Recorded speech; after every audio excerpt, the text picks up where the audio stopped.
Live in Times Square, this is Good Morning America. And the holiday weekend travel is already underway, with the day expected to be the busiest day to fly. Take a live look at some of the busiest airports in America. Travelers getting an early start in my hometown of Houston, and it's already looking busy in Chicago as well. Trevor Ault starts off at LaGuardia Airport for us. Good morning, Trevor. Good morning, Michael. So it is a beautiful but very busy morning on the tarmac here at LaGuardia. This American Airlines flight to Charlotte takes off in about an hour. No surprise, it is completely full. American has the busiest schedule through Memorial Day weekend. Nearly 4 million customers, 36,000 flights, and that is just one airline. In fact, the TSA says already this month they have had 4 of their 10 busiest days ever, and we are just getting started. This morning, the travel rush is officially underway. The FAA expecting more than 53,000 planes in the sky today alone, the launch point for what the TSA says will likely be the busiest summer on record. We'll see several over 3 million passenger days across the entire 430 airports that are in the United States. That's a pretty big increase from last year, and last year was a really big increase from the year before. So record volumes without question. And while the agency and the airline say they're ready for the crush of travelers, there is a nationwide shortage of air traffic controllers, about 3,000 fewer than they'd like. That's just not sustainable. It's not good for the traveling public. It's not good for the aviation systems. We've certainly done our part, and we want to help the FAA to make sure that they're able to provide staff at the levels we need. Airline trade association Airlines for America now launching a campaign urging the Department of Transportation and the FAA to bring in more air traffic controllers. The shortage at times blamed for canceled and delayed flights, exhaustion among the working air traffic controllers, even forcing airlines to cut 10% of their flights in the New York area. The FAA also dealing with at least 23 serious close calls between planes at airports nationwide last year. We really need the situation to be solved. And to try to meet this crazy demand, a lot of airlines have been flying bigger planes, get some more seats, get more people on board. A lot of airlines also, including American, have been flying more flights outside the New York area to make sure they can get everybody where they need to go. George. Okay, Trevor, thanks. Let's bring in the FAA Administrator, Michael Whitaker. Mr. Whitaker, thank you for joining us this morning. We just heard how busy a travel weekend this is going to be. You've been facing staffing shortages. Can you handle it? Well, we're ready for this. We planned for this. We know it's going to be a busy weekend. We're glad to see the traffic come back. Our first job is safety. So at FAA, it's 45,000 employees, all hands on deck, 24/7 to make sure this runs smoothly and we get everyone where they're going safely. We're watching the weather very closely. It's thunderstorm season. We've got storms from Tennessee all the way up, or from Texas all the way up to Maine. So we're going to be working with the airlines to get them through those storms safely. I know your first concern is safety, but should people be expecting delays and cancellations this weekend? Only if it is coming from the weather. That's the one thing we can't control, and about 65% of cancellations come from weather. Less than 1% come from staffing issues, so we're not anticipating delays from staffing. But the weather is out of our control, and we're just going to try to work to navigate safely through that. Let's go back to safety. What do you say to Americans who are concerned about this, what appears to be a recent spike in incidents with the airlines? Well, we look at each incident closely, and we're working closely with airlines and with the manufacturers to make sure that all the safety standards are met. Safety is a team sport. Everybody has to do their part, and our job is to make sure that's being done. So much focus has been on Boeing. The deadline for them to submit their plan to turn things around is due next week. What are you expecting from them? Well, we've been working closely with them the last 90 days on what that plan is going to look like. It's to bring the quality back where it needs to be at their factories. It's to bring the safety system where it needs to be and bring the culture where it needs to be so that employees can speak up when they see something that is concerning. What we are seeing next week is the plan going forward. It's not the end of the process, it's the beginning, and it's going to be a long road to get Boeing back where they need to be making safe airplanes. The airlines are sounding the alarm about staffing shortages, the air traffic control shortages. How do you respond to that campaign, and what exactly are you doing now to address these shortages?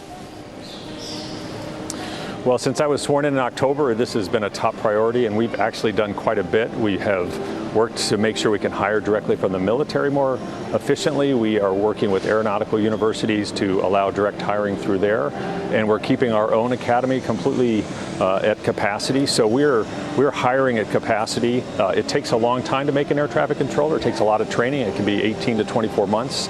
We are not going to rush that. So we've got the pipeline we need, and now it's time to train those employees and get them in the towers. Mr. Whitaker, thanks for your time this morning. Robin? Okay, George, now to the best and worst times to hit the road. And the warning from Amtrak before rush hour. Morgan Norwood is at Penn Station for us this morning. Good morning to you, Morgan. Hey, good morning to you, Robin. Yes, we are looking at a real mess, not just here in Penn Station, but up and down the East Coast corridor. Amtrak and New Jersey Transit warning rush hour commuters to be mindful of not just delays, but even cancellations. Let's talk about it. All of this after down power lines created just a travel nightmare last night, talking about stranding thousands between Washington, D.C. and New York City. Now, we know power was restored to one track overnight, but authorities do predict the delays will go on for some time, especially as we head into the busy Memorial Day travel weekend. Robin? Okay, so we know about the rails. How about the roads? What can we expect there? Yeah, we're not only expecting, a record number of travelers flying, right? But we expect far many people to hit the roads. We're talking about 38.4 million people, according to AAA. That is expected to travel by car through Memorial Day. It's the highest number since they even started tracking back in 2000, a 4% jump just from last year. And look, the heavy congestion is already getting underway today. Let's take you live to our WABC chopper. You can already see the traffic starting to build up. The worst traffic, I will say, is going to be from noon to 6 today. Tomorrow, we're looking from noon to 7, and then the bulk of the afternoons on Saturday, Sunday, Monday. The best times to avoid a slowdown will be before 11 a.m. or travel late in the evening, especially if that fits in your travel plans. Robin? We'll keep that in mind, Morgan. Thank you. George? Okay, Robin, there are new questions and criticism for Supreme Court Justice Samuel Alito after the New York Times published pictures of a flag associated with the January 6th insurrection flying outside his summer home. This comes after the revelation last week that another flag associated with the January 6th had been flying at his primary home. Chief Justice correspondent Pierre Thomas has the details. Good morning, Pierre. George, good morning. Everyone knows Justice Alito is a staunch conservative, but this morning more questions are being raised about whether he has political bias, with two critical January 6 cases now before the U.S. Supreme Court. This morning, only days after it was revealed that Supreme Court Justice Samuel Alito flew a flag associated with January 6 rioters at his Northern Virginia home, he's facing new questions about another flag tied to supporters of President Trump. The New York Times publishing images of a pine tree flag outside of Alito's New Jersey Beach home last summer, with the words "Appeal to Heaven." Like the upside-down flag, which had become synonymous with the Stop the Steal movement and flown at Alito's home, the pine tree flag was carried by some pro-Trump supporters on January 6 as the Capitol was attacked. Take a look at these images, and you'll see both flags clearly on display on January 6 as the mayhem unfolded. It's unclear who posted the pine tree flag and what kind, if any, statement was being made. The pine tree flag dates back to the Revolutionary War and was flown on warships commissioned under George Washington. But in recent years, the symbol has been associated with Christian nationalism. Supreme Court justices are supposed to avoid the appearance of political bias, and Democrats have already argued Alito should recuse himself from the January 6 cases now before the High Court, including one which will resolve whether President Trump has immunity from prosecution. This week, Democrats pounced on Alito's upside-down flag controversy, raising questions about political bias. I think what he did was really the wrong thing to do, and it casts some doubt on impartiality, and I'm discussing with Senator Durbin where we should go from here. Alito has said the upside-down flag was placed at his home by his wife, who was in a dispute with a neighbor. Justice Alito has yet to comment on the latest flag questions. Those Supreme Court decisions on January 6th are expected in the coming days and weeks, Michael. All right, Pierre, thank you so much for that. We're going to turn now to another round of severe weather. Tornadoes striking Texas overnight as parts of Iowa that were hard hit this week clean up the wreckage. Victor Okendo is on the scene in Greenfield, Iowa. Good morning, Victor. Good morning, Michael. This is what an EF3 tornado can do. These were homes and businesses leveled, ripped to shreds. And while the residents here in Greenfield pick up the pieces, overnight, another round of severe weather.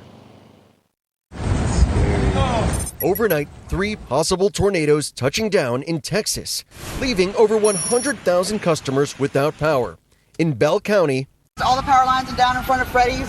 A possible tornado tore through, leveling homes and businesses. In neighboring Arkansas, debris flying through the air as powerful storms pelted Jonesboro. Meanwhile, in Iowa, the people of Greenfield banding together after much of the town was reduced to rubble following a deadly EF3 tornado on Tuesday. Overnight, authorities confirming at least 4 people were killed, 35 injured, with the 5th person killed about 25 miles from Greenfield.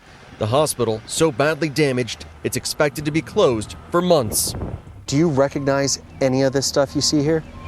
Absolutely not.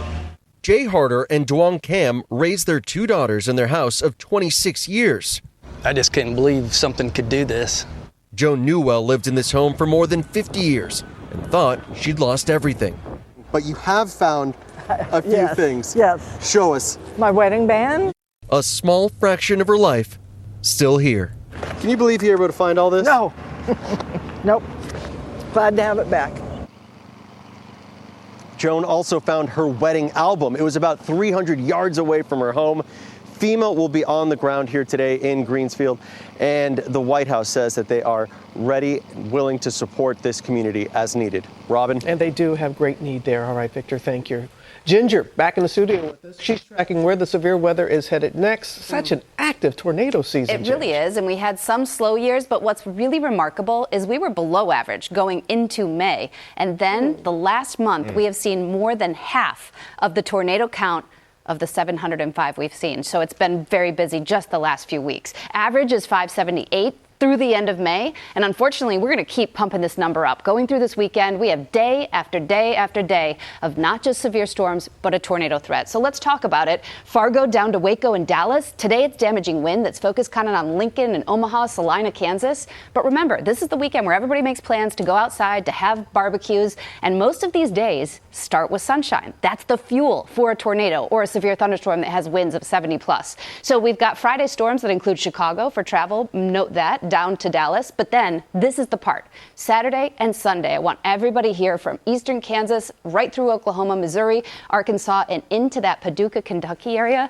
That's what I'm concerned with. Sunday's looking really big, and all the days leading up to it, we'll have plenty of numbers adding to that count too. All right, Ginger, thank you. Now to the college team, watching their golf clubs get tossed on the tarmac with a national championship on the line. I'm not playing for national championship, neither is George when we play, but we will be angry at what happened here, Will. Yeah, Michael, good morning, everybody. With the Memorial Day travel rush really heating up right now, luggage handling is top of mind for a lot of travelers. And for golfers, if you're a golfer, as many of us here are, this makes your stomach drop and your blood boil. Same goes if you're just a person who values your stuff. This video from the East Tennessee State golf team has been making the rounds with many millions of views so far. Those are Delta baggage handlers just tossing those team's clubs off the plane as if they'd just missed an easy putt, and they were frustrated, just flinging them all over the tarmac as the players watched in horror from the plane above. The team was on their way to the NCAA Division I golf tournament. Reportedly, some of their clubs were damaged. Delta posting an apology on social media saying, quote, "We're so sorry. It's not who we are," and that they're working to make it right. In a statement, the airline also asking for a mulligan. The NCAA golf tournament begins tomorrow. Explain for those who don't know what a mulligan is. A do-over. Okay. But if I were a golfer whose 6-iron got snapped, I would ask them to play it as it lies. Oh, more. Well done, Will. I got plenty of golf puns. I don't think you guys say something to do with 4, but anyway. Sure. I'd ask for 4 new clubs. I don't know. Coming up, the new trouble for Sean Diddy Combs. The music mogul faces new accusations. Plus, new details on the flight that suffered severe turbulence from the American mother and father who were badly hurt. And the CEO of Aldi joins us exclusively as we take a look at grocery prices right before Memorial Day. But first, go back to Ginger. And almost a full week, but Houston, still some folks don't have power, and now the heat just keeps building. They could end up seeing their hottest heat index on record for the month of May. By Memorial Day, it could feel like 111. So we are warming things up, not just in Houston. They're not keeping that heat for themselves. It's this big ridge over Mexico that's going to bring New Orleans by Saturday and Sunday ties or breaks of records. Miami, too, which they've been very hot. So we'll keep that in place as we go through Memorial Day itself. Coming up, we're live in Detroit with our ray of sunshine in the boxing ring. It is a complete knockout. Trust me, we'll be right back. Hey, I'm Andy Mitchell, a New York Times bestselling author. And I'm Sabrina Kohlberg, a morning television producer. We're moms of toddlers and best friends of 20 years. And we both love to talk about being parents, yes, but also pop culture. So we're combining our two interests by talking to celebrities, writers, and fellow scholars of TV and movies. Cinema, really. About what we all can learn from the fictional moms we love to watch. From ABC Audio and Good Morning America, Pop Culture Moms is out now wherever you listen to podcasts. We've got the exclusive view behind the table. Every day, right after the show, while the topics are still hot, the ladies go deeper into the moments that make the View the View. The View's Behind the Table podcast. Listen wherever you get your podcasts.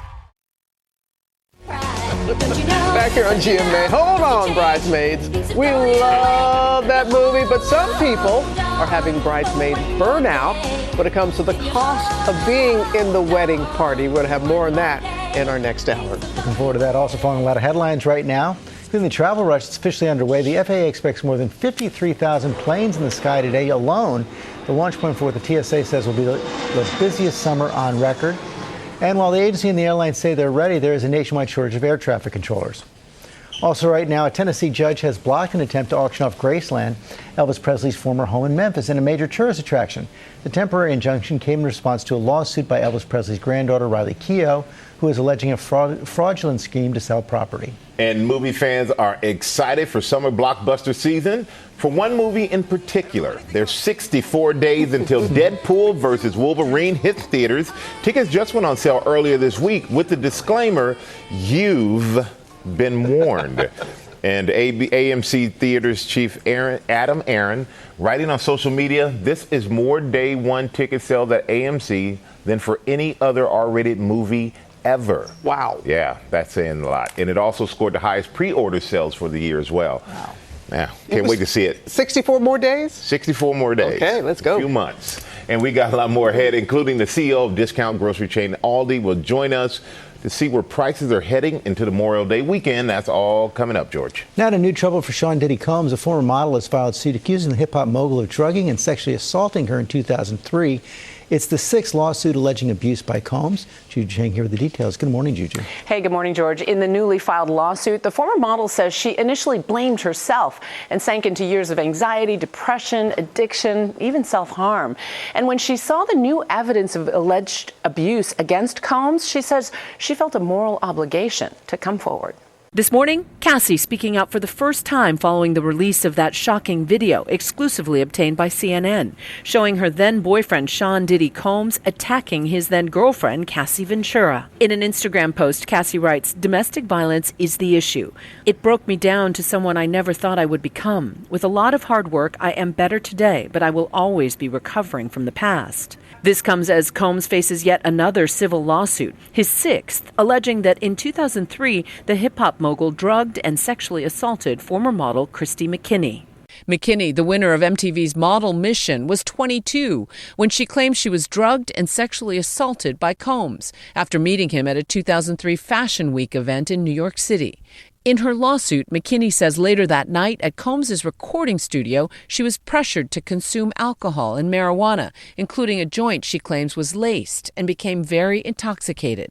McKinney says the rapper then forced her to perform a sex act, adding afterwards she passed out in his studio before she awakened in shock to find herself in a taxicab. This photo of McKinney supposedly taken on the night of the alleged incident. ABC News has reached out to Combs but hasn't heard back. The lawsuit comes on the heels of the release of shocking video exclusively obtained by CNN, the fallout forcing this subsequent apology from Combs. I hit rock bottom, but I make no excuses.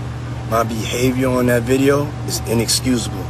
Diddy's former partner, Misa Hilton, the mother of his son Justin, who appeared alongside the rapper in the Notorious B.I.G. music video for Big Papa, Is that all right with you? sending love to Cassie. Writing on Instagram, I am heartbroken that Cassie must relive the horror of her abuse, and my heart goes out to her. I know exactly how she feels, and through my empathy, it has triggered my own trauma. This as all eyes are on the ongoing federal probe into allegations of human and sex trafficking, with Diddy as the target. He has denied any wrongdoing. Mounting lawsuits against Sean Combs just creates more and more civil liability, more money that he might have to pay out if he loses. But knowing that there is a federal investigation against Sean Combs involving human trafficking and other sexual assault allegations, this just adds more fuel to the fire for that investigation. Now we know this 6th lawsuit against Sean Combs is certainly adding to his legal woes. Guys? It certainly is. All right there, Juju. Thank you. We have new details from the Singapore Airlines flight that experienced severe turbulence. We're hearing from an American family that was on board after the mother and father suffered severe injuries. Trevor Ault is back with more for us. Good morning again, Trevor. Good morning again, Robin. Yeah, the videos of the aftermath of this deadly turbulence are just astounding, and we know the damage was really significant, including for this American family of 4, both the mother and the father seriously injured with a long road to recovery as they're in hospitals thousands of miles from home. New details this morning from an American family on that frightening flight from London to Singapore that experienced severe turbulence. Drew Kessler and his wife Vicky both severely hurt. Drew posting on Facebook he's hospitalized in Bangkok with a broken neck, Vicky with a broken back, both in a lot of pain. But grateful their 2 boys who were also on board were not hurt in what was an extended stretch of dangerous air, plunging more than a mile with almost no warning. The data shows that the airplane went into turbulence and stayed in that turbulence for more than 2 minutes. And over the course of those 2 minutes, people were thrown up and down 9 times. Authorities now investigating the cause. This level of extreme turbulence is not unprecedented. From 2009 to 2022, there were 163 injuries from turbulence just in the U.S. Last year, several passengers were hospitalized on a Lufthansa flight from Texas to Germany. And 8 people were injured on this JetBlue flight from Ecuador to Florida. Some researchers believe these types of incidents may be increasing in severity due to climate change. At the most basic level, climate change is putting more energy into the atmosphere. And more energy in the atmosphere means more storms, so it affects our weather. But also, way up there at 40,000 feet at cruising altitudes, it means more turbulence. And research from the website Turbly shows that recently the most turbulent routes in the U.S. have been on the eastern portion of the country.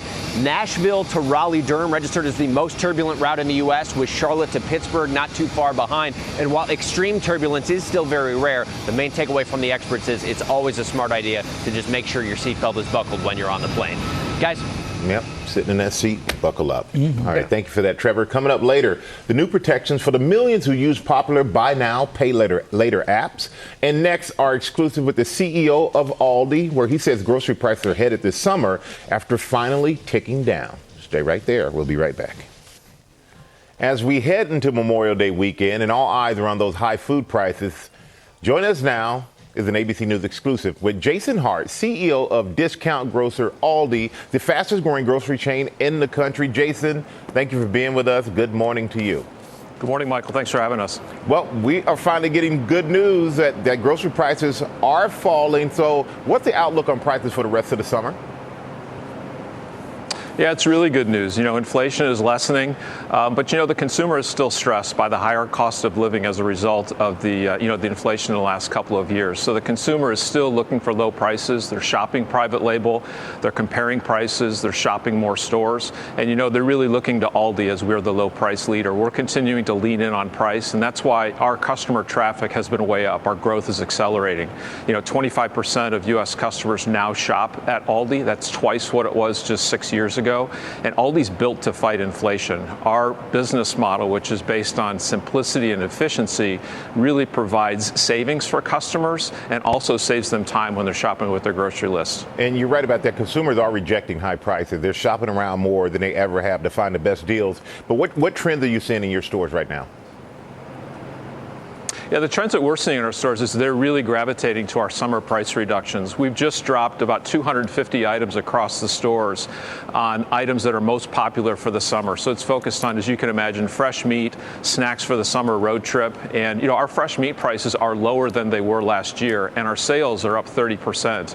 A couple proof points is we've got our boneless, skinless chicken breasts at $2.19 a pound. Since we've marked that product down, it's up 50% in movement.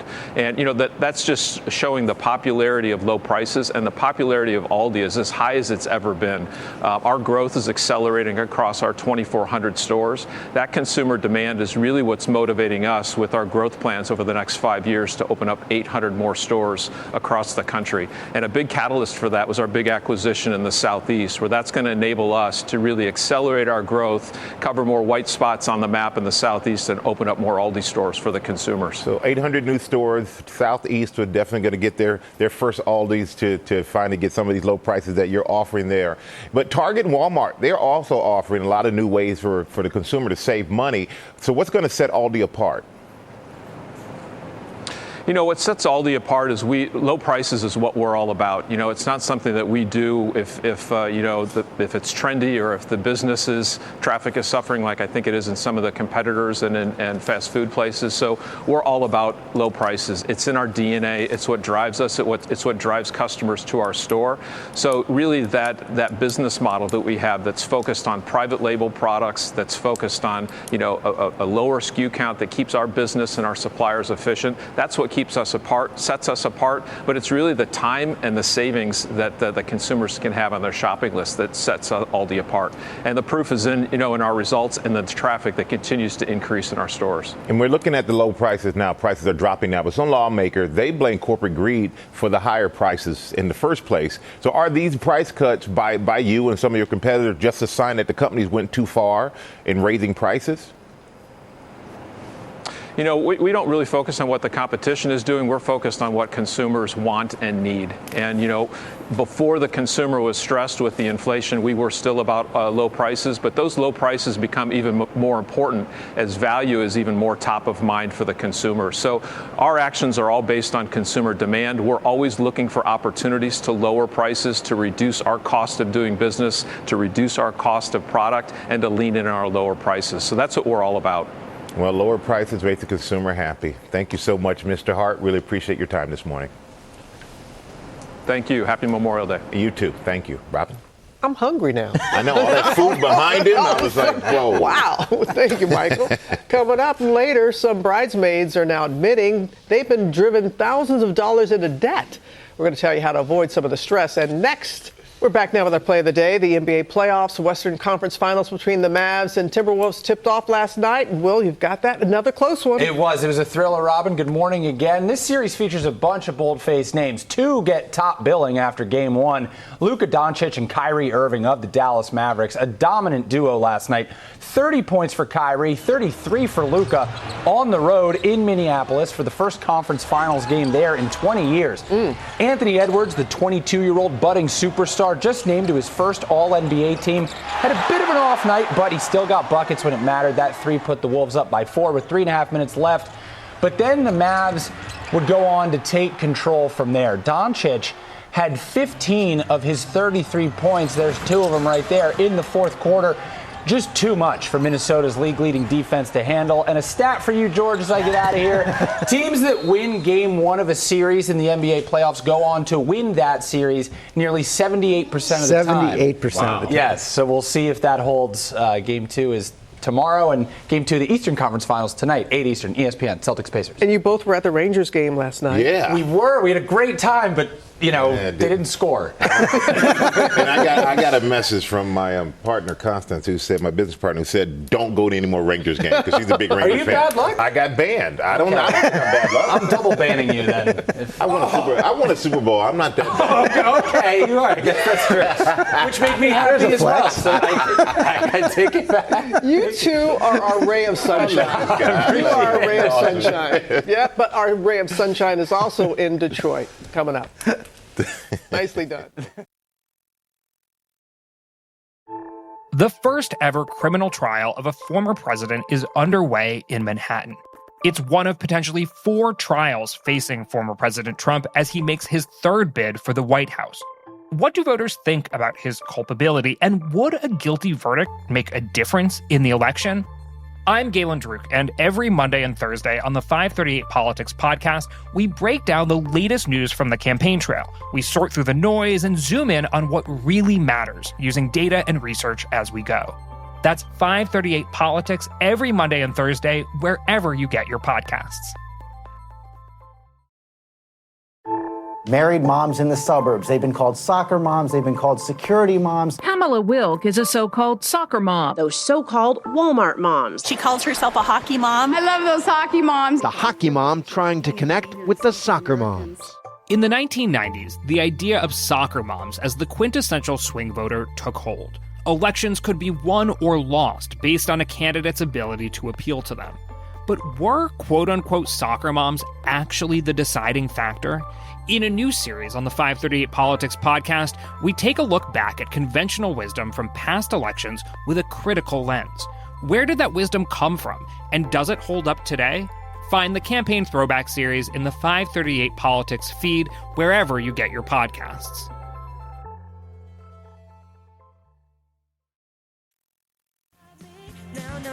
Good morning, America. We are live in Detroit this morning. Ike Ajachi is there to help celebrate a man who is really looking out for the kids in his community. His name is Kali Sweeney, and he turned the downtown boxing gym into a space for athletics and academics. We cannot wait to surprise him. He is making a difference. First, look at the top stories breaking today. We start with the holiday weekend travel. Today expected to be the busiest day to fly. I want to go back to Trevor Ault at LaGuardia Airport. Good morning, Trevor. Good morning again, George. So the FAA is anticipating 53,000 planes in the sky today. This American Airlines flight is one of them, taking off in just a couple moments for Toronto. So the passengers are on board, ready to go. And this is all kickstarting what the TSA says is going to be the busiest summer travel season ever. So heading into Memorial Day, we do know there is still a shortage of air traffic controllers, about 3,000 fewer than we would like. It is somewhat impacting the schedule, especially around New York. But the TSA, the airlines say they are ready to go for all these crush of travelers. And as many people are flying, we know many more are going to be driving through Memorial Day. AAA says they're anticipating 38.4 million people will be driving to their destination through Memorial Day.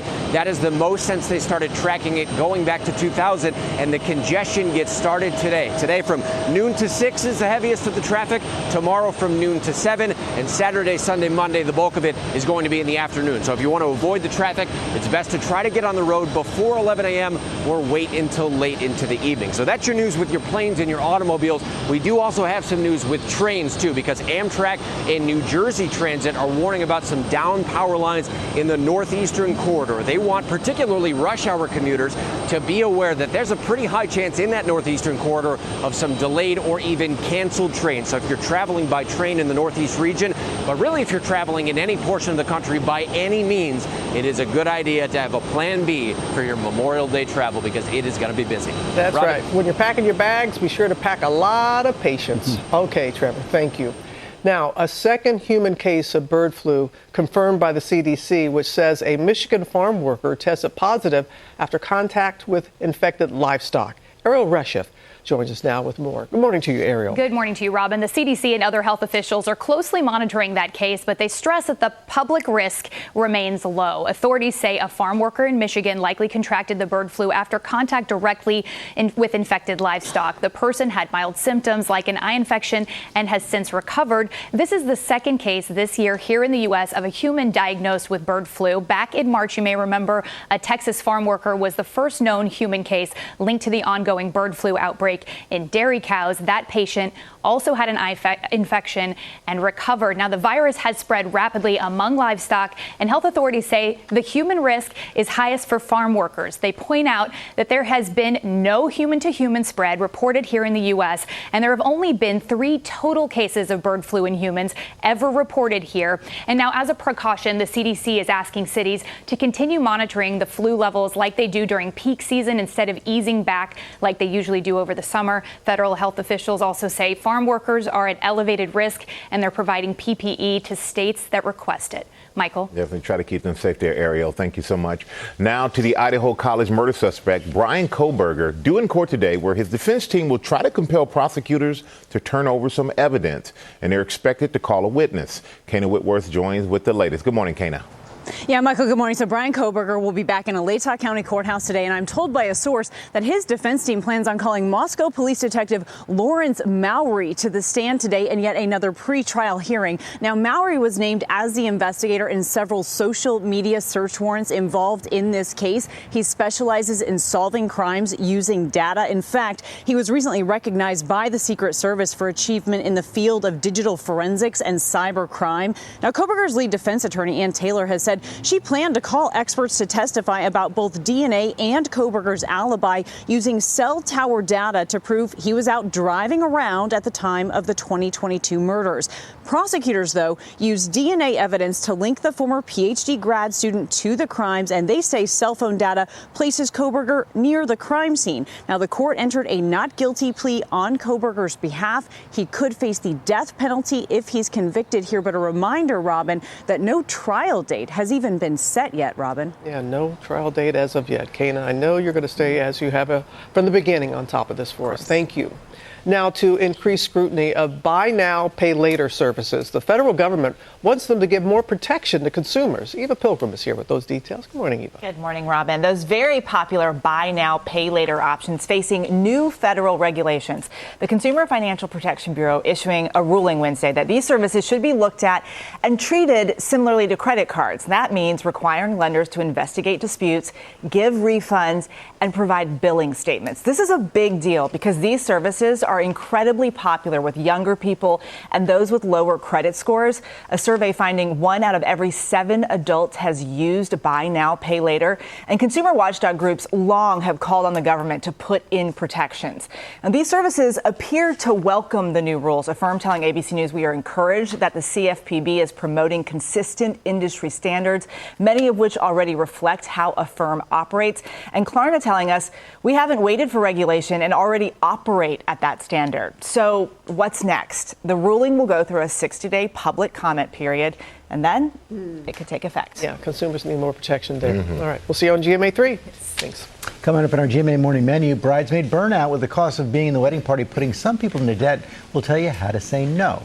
Also ahead, with some high school boys struggling with time management, how parents can help them develop better study habits. Plus, celebrity chef Chris Valdez is here, taking your Memorial Day burger to the next level. And he's got a simple trick to make your macaroni salad even better. Plus, Tori's here with deals and steals. That's right, Robin. It is our summer kickoff, and I've got you covered for all of your outdoor adventures, from the beach to a cookout, and it's all starting at less than $5. That's coming up right here on GMA. Right up 44th Street right there, yeah. Back now with our GMA cover story, the new bridesmaid burnout. With bridesmaid duties costing thousands of dollars on average, some women are now going into debt for their friends' weddings. Elizabeth Schulde joined us with the details. Good morning, Elizabeth. Hey, good morning, Michael. And I can tell you from personal experience, being a bridesmaid is about a lot more than picking out and buying a dress. There are other expenses, gifts, and trips that can quickly add up. And now some bridesmaids are admitting it's driven them thousands of dollars into debt. I'm ready to party. With wedding season in full swing, so are the bachelorette parties. Ooh, delicious stupid cookie. I think I'll... Bridal showers and dress fittings. Very pretty. Do you feel pretty? Adorable. For many bridesmaids, the increasingly extravagant festivities are taking a financial toll and tipping them into debt. According to The Knot, the average cost to be a bridesmaid is about $2,000. That includes $1,300 for the bachelorette party, about $250 for wedding and shower gifts, $250 for hair and makeup on the big day, and $130 for the dress. Looking back, there was a lot of red flags, and I should have said something. Daniela Reyna says she ended up going nearly $1,500 in debt to pay for her maid of honor responsibilities. What was expected was one thing, but then it kept mounting up. Ladies, I just don't think we can do any better. This is beautiful. That is gorgeous.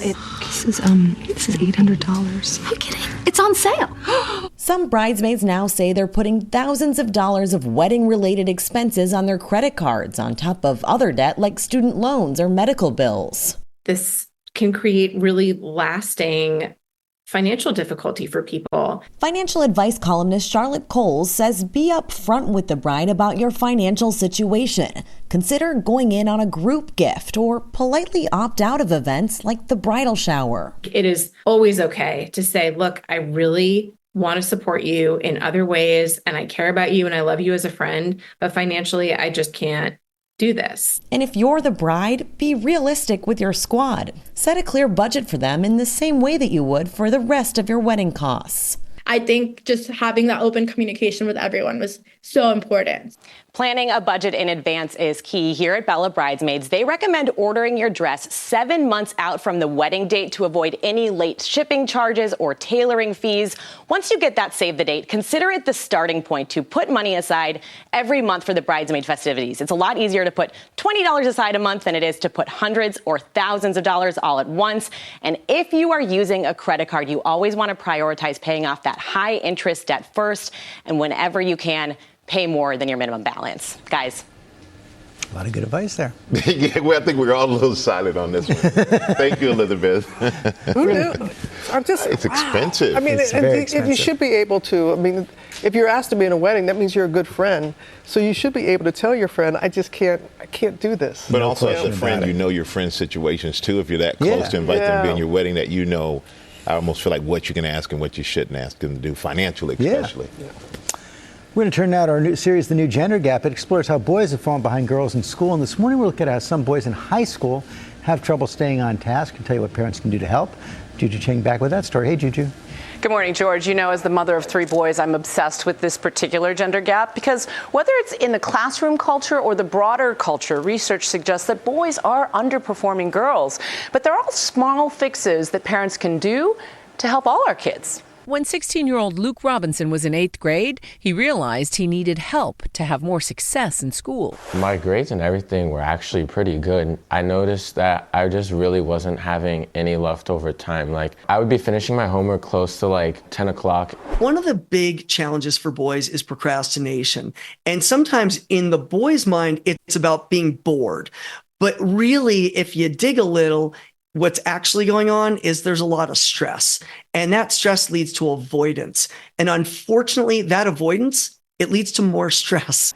Procrastination, organization, and time management, just some of the many struggles that stats show impact boys far more than girls. In recent years, fewer boys graduate high school than girls, and boys are less likely to enroll in college. Luke was getting some things done, but it was painful. And I don't think it needed to be that painful. And it wasn't just painful to him. It was painful to us as parents at the end of the day to see your kid. I feel your pain. Yeah, I feel very, your very, pain. very much. So those skills were things that were organizational skills. For Luke, who received tutoring from Beyond Booksmart, developing executive function skills was key. When they're really, really little, what kids need is the skill of impulse control, learning how to tolerate a no. And as they get older, it's learning to follow routines. They get a little older into middle school, and it's more about attention and managing distractions. And by the time they're in high school and college, it's being able to independently understand where it's worth spending time. So prioritizing and then completing the job. Another key to Lou's success, something pros call habit stacking. A habit stacking is basically like stacking a habit on top of another habit. The habit I was trying to create was brushing my teeth and then making my bed and then switching out my backpack, and that was my habit stacking there. And did it stick? Yeah, I stopped forgetting folders. He's being modest, Juju. He was on a roll last semester. Well done. Thank you.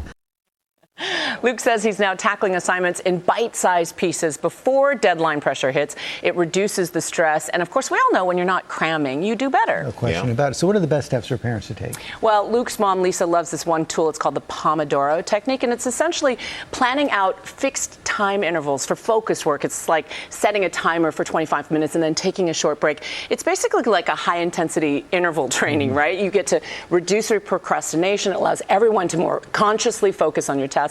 And another tip is to work smarter, not harder. And there are all sorts of free online programs. My boys use something called Quizlet. Quizlet too, yeah. Exactly, right? And what it allows kids to do is create digital flashcards so you can quiz yourself and quiz others, and it's all free. Wow. Great.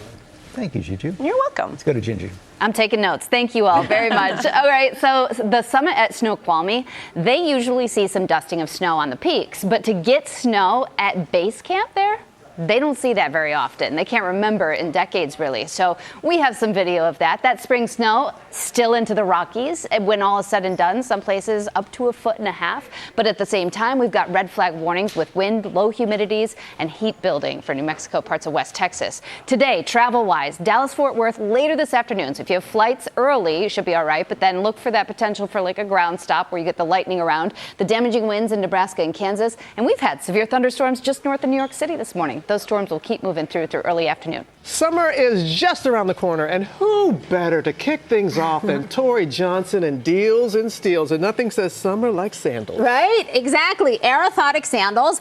They've kind of thought about all the things that we don't want to think about, but you're happy that somebody did when you're wearing them. So we're talking about great arch support, padded toe posts, right? Yeah. Not something that you think about, but True. you're certainly happy when it's there. Also, these padded straps, when you touch these, you feel they're padded. yeah. So we've got a big assortment, flip-flops, slides, strappy sandals, cork sandals, you name it, huge assortment that you will find even more online than just what we have here. All 50% off, Robin, starting at $20. So some comfy sandals there. Yes. Now, these aren't going to be bulky in your beach bag. That's right, and that's that's the magic about it. Gary set this up right here for you to be able to show the size of it. So you've got my goodness. a big towel here from wow. Flower Paper. Yep, nice big one. And what's special about that too, Robin, is that it's got prints on two sides. So depending on your mood or the moment, you can you've got two patterns in one towel, super light, sand resistant. Yeah, it is. So as you said, this leaves you a lot more room in your bag because there's no bulk with these. Quick drying as well, which we love. Huge assortment of patterns. These today, $20. $20. Yes. Okay. This is Brush On Block. So it's mineral sun care, and we've got a few products from them that are their most popular. So safe, I want to also mention for people, pets, the planet. So reef friendly, important with sunscreen. This Brush On is, you've got in there SPF 50. That's translucent, but they also make one with a little tint. Yep. So you see that? Oh, yes. So it brushes directly on. Great to be able to carry in a bag, to be able to touch up anytime. We also have from them, I love this, their lip oil. The lip oil is SPF 30 built right in, so you get that nice hydration and protection as well. And then this one right here, this is 2-in-1. It's got your moisturizer and your SPF 50 protection, so you could just use this as your moisturizer. You don't even have to add an extra step to your routine to get coverage. Everything, Robin, today, 50% off, starts at $12.50. Okay, nothing can ruin a picnic more than bugs. Oh, yeah. my gosh. So not what we want. No. So Sally Ander's been trusted family-owned business for 40 years to help to keep the bugs away with their No Bite Me product. This is a cream bug repellent. So it's you feel it's just a creamy texture there. You could put it on all over if you want even more protection. Smells good too. Yeah, it does. So that's part of the active ingredients: spearmint, lemongrass, cedarwood. Brad told me he is a fan of their bug repellent soaps. So Can we get some FaceTime for B-Rad? Yeah. That right there. You get the thumbs up? Okay, all right. There you go. He's like, I like that soap. So no matter the products you choose from them, all 50% off. These Robins start at $4.60. Oh my gosh, that's a great bargain here. If there's cooking involved this summer, you want the pans from our place. We've got 3 different options from them. This is their cast iron always pan. 8 things. I needed a little cheat sheet for myself. Grill, sear, braise, saute, roast, bake, broil, serve. You could do that all in this one pan. If you want to go for that extra crispy, you can add their grill press to it. This is an option you can use with any kind of pan like this to add that extra crispy, extra seared option. And then in the front down there, we've got what they call their modern day Dutch oven. That's their perfect pot, big enough to roast a whole chicken in that. 50% off, starting at $20. And then this is a really fun one, making its deals debut. These are seasoned straws. So it is a rigid paper straw that is hand-coated with their delicious seasonings that allows you to elevate kind of any cocktail or mocktail. So think the smoked one, great for a Bloody Mary or an icy cold beer. There's a spicy option that you can add to margarita, tequila, citrus for seltzer, vodka, soda, sangria, espresso chocolate to even go with a shake. Really fun for kids. This set of them, $13. These are fabulous. A lot of fun for the summer. And that's not all. Okay, what else? What else? So we have airing this weekend on GMA3, our Power Hour tomorrow for Memorial Day. But we've got early bird savings for you guys. You can start shopping right now to save for more than 35 brands. Huge assortment there. We got Billy on an e-bike. There he is, his new favorite e-bike. I see Gary relaxing there in the beanbag chair. Early access on the GMA website. There's a lot there. A lot of savings as well. My goodness. All right. Tori, thank you so much. We have partnered with these companies on these great deals. You can get them along with everything from Power Hour by scanning the QR code on your screen. Coming up, we got a ray of sunshine. We got one in Detroit as well. Knockout surprise. People who disappear without a trace. Where is she? The most notorious murder cases in New York. Pure evil. And the most devious killers. There's a Hannibal Lecter feel to him. For chilling true crime stories, follow the True Crime NYC podcast wherever you listen. It's time now for our ray of sunshine. Ika Jockey is in Detroit, about to surprise the creator of an academic and athletic after-school program that has a life-changing impact for kids. Good morning, Ike. Hey, good morning, guys. Listen, I'm here at Downtown Boxing Gym with a group of incredible kids, and we're all here to surprise the head of this program, Kali Sweeney. Now, I'm whispering right now because he's literally on the other side of those doors. So, kids, let's get ready for the surprise, all right? Yeah. I'm gonna go get him. Kali Sweeney! Where you at, my man? Kali, what's going on, my man? I'm Ike Ajachi. How you doing? Listen, I know you thought these cameras were here filming a promotional video for your gym, but you're actually live on Good Morning America right now. All right, my man, good morning. Good morning. Listen, we've been filming you all morning because we want to show America how special this place is. So let's take a look at this program where boxing is the hook, but education is at its heart. Kali is just a natural born leader, honestly. Kali is a motivator. Kali means like literally everything to me. Kali Sweeney, the man behind the Downtown Boxing Gym, has turned this special place into more than a gym. And you've got doctors, engineers, physicists that have come out of this gym that otherwise may have not got out of high school. A space designed to open a world of possibilities for Detroit's underprivileged youth. This after-school program doesn't stop at athletics, providing academic tutoring, mentorship, and a chance for students to see themselves in a new light. Kali is really great at showing the kids you can do it too. Beyond the boxing ring, a commercial kitchen for future chefs. Today we are making our own DNA. Science and engineering labs for STEM students, even a chicken coop. Today we are finishing up the chicken fence. With big benefits for students, the program boasting a 100% high school graduation rate. Ever since I've been here, I've been a 4.0 student. And the gym really allowed me to grow myself as a person. Sweeney, who faced his own challenges growing up in the Motor City, using that experience to bridge the gap and relate with the kids. He embraces it. He embraces who he was, where he came from, and he pours all that into the kids. It changed my life because I didn't really have anyone that would talk to me and who understood me, who's been like through some of the similar situations I've been through. Through his grit and determination, Kali Sweeney is our ray of sunshine. I love you, brother. Keep doing the same things that you're doing. I don't know if I would be the person I am without what you've done. You give with your heart, you give with your strength, and the larger Detroit community and this larger world is better for having you in our lives. Thank you. Thank you. That right there, That's all you, man. I like that. That's all you, man. Listen, you clearly do so much for these students, and they're such an important part of this program, so much so that you call them the CEOs of this place. Yes. So what is it about these students that inspires you so much? Just every day seeing them come here willing to be like to learn. They here eager to learn, eager to come back and give back to their community. Everybody's buying into this this one community, and so this is emotional though. You know what I mean? This is the kids, they're my inspiration. They are the future CEOs. They are the leaders of tomorrow. And right now, a lot of these young people, they got a great start, and they're going to be leaders in this generation.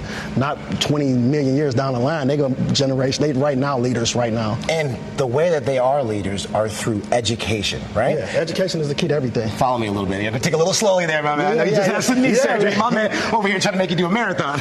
Now listen, we know that education is a huge part of these kids' future, and we know you have a STEAM lab here. Science, technology, engineering, I'll keep on coming. Arts and math. Now, we know you've been gone for a couple of days, right? Yeah. You've been away. There's some magic that's been happening over here, right? Okay. A little hocus pocus, all right? Okay, I see what's going on. We thought you needed a little upgrade. So, okay. Take a look. Oh, yeah, okay. Our friends at Gold Star Commercial got you a brand new STEAM lab. Come take a look at this, man. We got robotics, 3D printing, microscopes, everything you need to further these kids' education in the STEAM lab. Look at this right here. Yeah. A little different from what you saw last time, right? What do you think? A lot different. What do you think of everything? I love it. I love it. You know, this is one of the places where, you know, our kids, they all opt into this. Our kids love this part of the program, and it was a pretty much an eye story. It was hard for me to look at. Even when we would bring people here, I wouldn't even walk in here because our kids really deserve the space for, you know, they love this part of the thing. Yeah, and it wasn't up to par. But you said it yourself, this is all about the kids. Yeah. So kids, why don't you come on out here?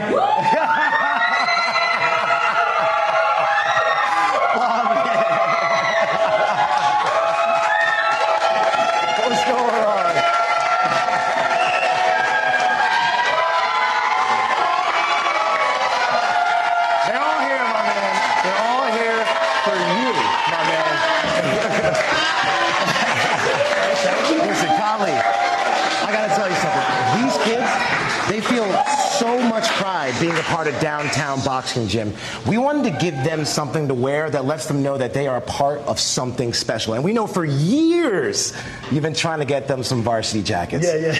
Well, our buddies at Clothu, they're making that happen. That's why every single kid here is getting a downtown boxing gym varsity jacket. What do you think? It's kind of fun. It's kind of fun, right?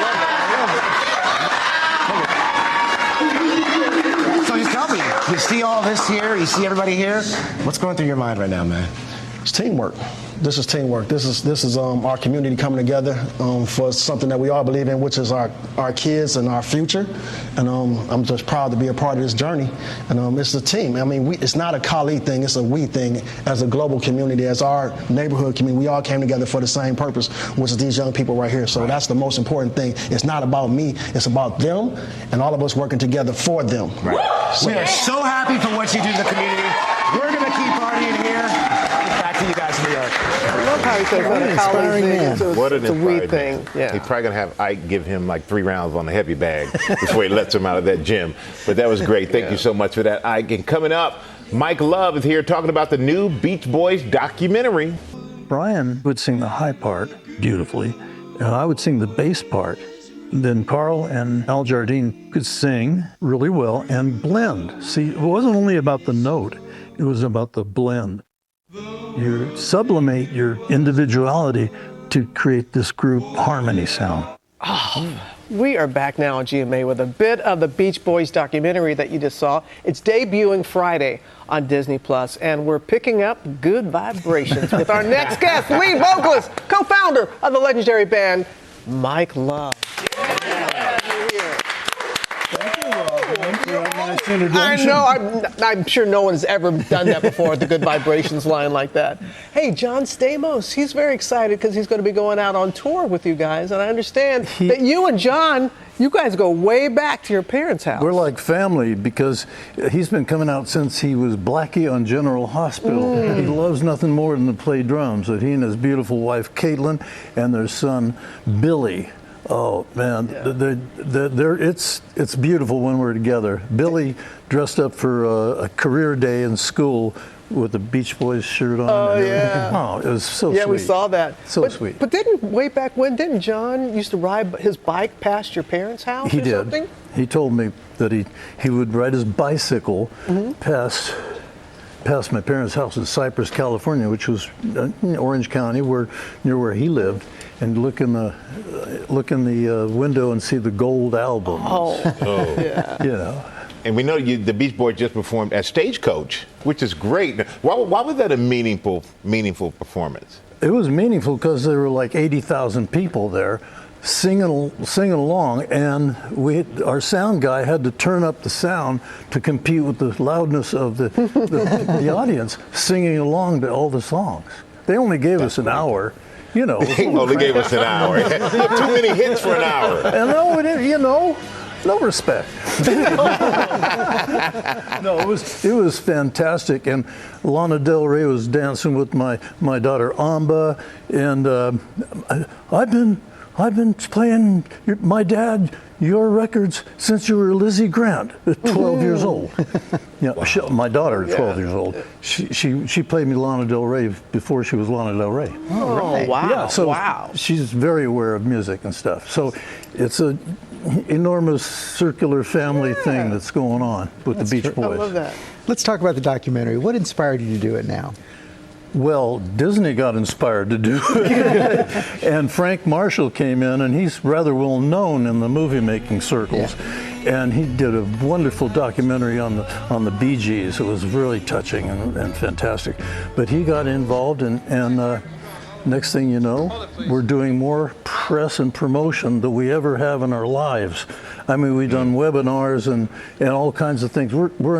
They're promoting us in every country of the world. Wow. It's amazing. Well, you're fans in every country of the world. Yeah. Our music has preceded us around the world. We had top 10 records in Israel. We've British radio played in Hong Kong. So we have fans in China. We had fan letters from Russia. We did some promotion for Slovenia. I think Melania made a call or something. Anyway, it's been fabulous. And not only do we have a beautiful documentary, but a fantastic book from Genesis. They make these incredible books for a couple decades now. And they have one on the Beach Boys. It weighs 11 pounds, the big one.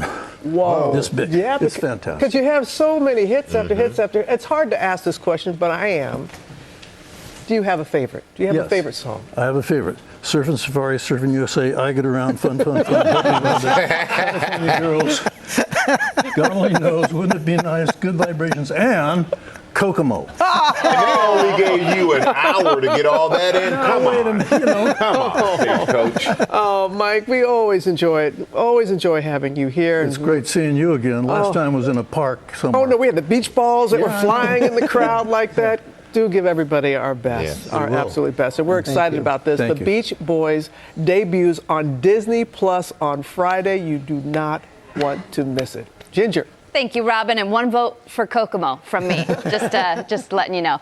You know, we've had severe storms even around here this morning. In New York City, this is north of New York. This is Luigi, who we work with. His mom took this video, the trees down there in Greenwood Lake. So there are still severe thunderstorms that will blow through just to start that holiday weekend travel. And then if you're talking about the beach, there's actually unusually and below average temperatures for that swath of water you see from mid-Atlantic up into the Northeast, which is odd because the majority of the world is in unprecedented territory temperature-wise. We'll get into more of that tomorrow with the hurricane forecast coming out today. We have an exclusive first look now at the trailer for Descendants, The Rise of the Red, the next chapter in Disney's hit franchise. It features Kylie Cantrell, Malia Baker, Rita Ora, and Brandy. Descendants, The Rise of the Red premieres July 12th on Disney+. What's my name? What's my name? My first order of business will be making sure all the kingdoms are welcome, even Wonderland. This is for Princess Red. We accept. Really? Put on something respectable. Bridget, it's your Royal Highness now.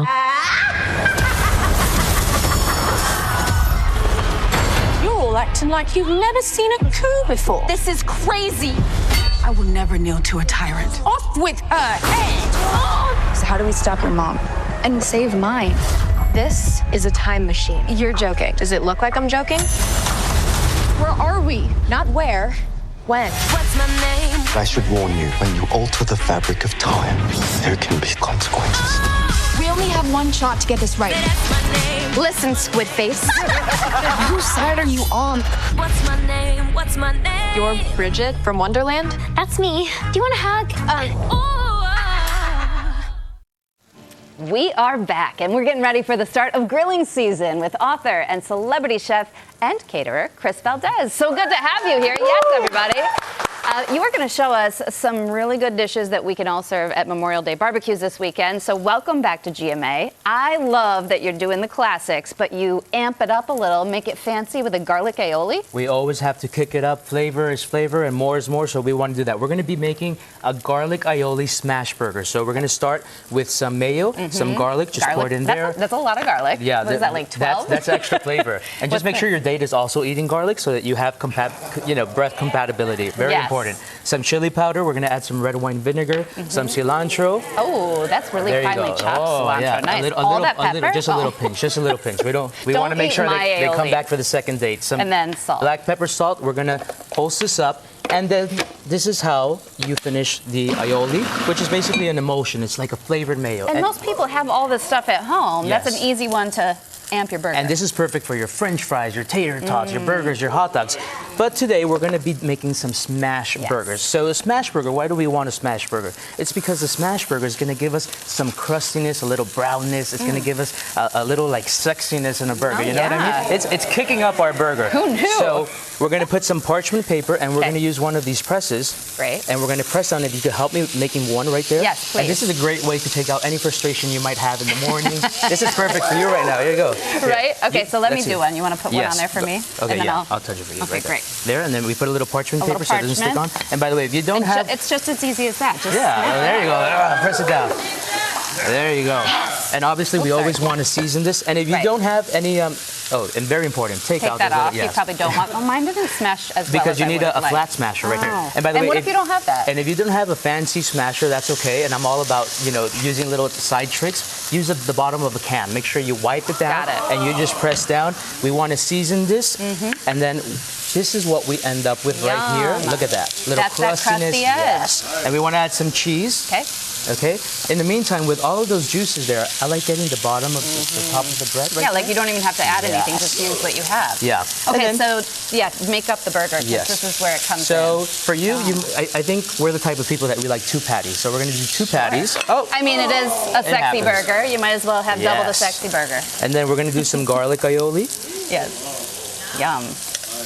Look at that. Okay, we're pretty quickly going to have to get to the macaroni salad with fire roasted corn. Yeah, fire roasted corn. We're going to put this on the grill with some jalapeno so that it brings out those flavors. We're going to start adding these items right here. Okay. If you don't want to roast the corn, you could buy some of the frozen fire roasted corn. Yeah, and then just drain it and then So I'm all about making it easy and flavorful in the kitchen. So jalapeno, cilantro, cotija cheese. Ooh, yes. We're going to add some lime. Yes to the jalapeno. I'm doing all of it. Red onions, some green onions, some lime zest, some sour cream and mayo, and we're going to mix this all up. Okay. You want to help me with that? Yes, I do. And this is a great way to just elevate your macaroni salad. I know it's a big fan favorite for the And all the flavors are kind of similar, so this complements the burger, I assume. Look at you seasoning. Whoa, you do this all the time. Look at that. So, and if you want to add a little bit of truffle oil in there to just infuse and make this even better, but this is what we end up with. Look at that macaroni salad. You are fancy. I love it. Finally, a plantain, and this we have very little time, so plantains on... With some ice cream. We're going to grill the plantains, 5 ingredients, easy to make, and then we always have to end it on a sweet note with something sweet, just like you. Chris, thank you. We're going to get to eating. You can get these recipes on goodmorningamerica.com. Thank you again. Cheers. We'll be right back. I will eat this one. Okay, we have breaking news. This just in. George's book, The Situation Room, #1 on the New York Times bestseller list. just kind of How do you feel? exciting. How do you feel? I feel great. Thank you. Hey, good. Congratulations. Thank you. I have a friend who's in town. He ordered 2 copies, one to sign, one that got beat up in his book bag. He wants you to I'll sign it. them He's going both. to come in next week Absolutely. for you, George. Thank you. Fantastic. Have a great weekend. Congratulations.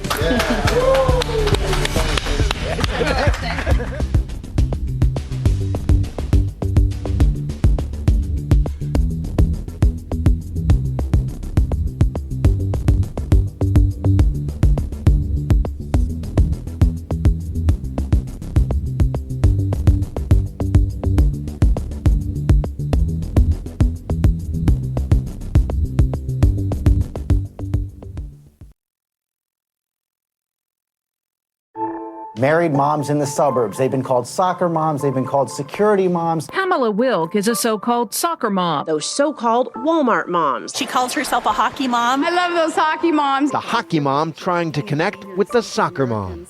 In the 1990s, the idea of soccer moms as the quintessential swing voter took hold. Elections could be won or lost based on a candidate's ability to appeal to them. But were quote-unquote soccer moms actually the deciding factor? In a new series on the 538 Politics podcast, we take a look back at conventional wisdom from past elections with a critical lens. Where did that wisdom come from, and does it hold up today? Find the Campaign Throwback series in the 538 Politics feed wherever you get your podcasts.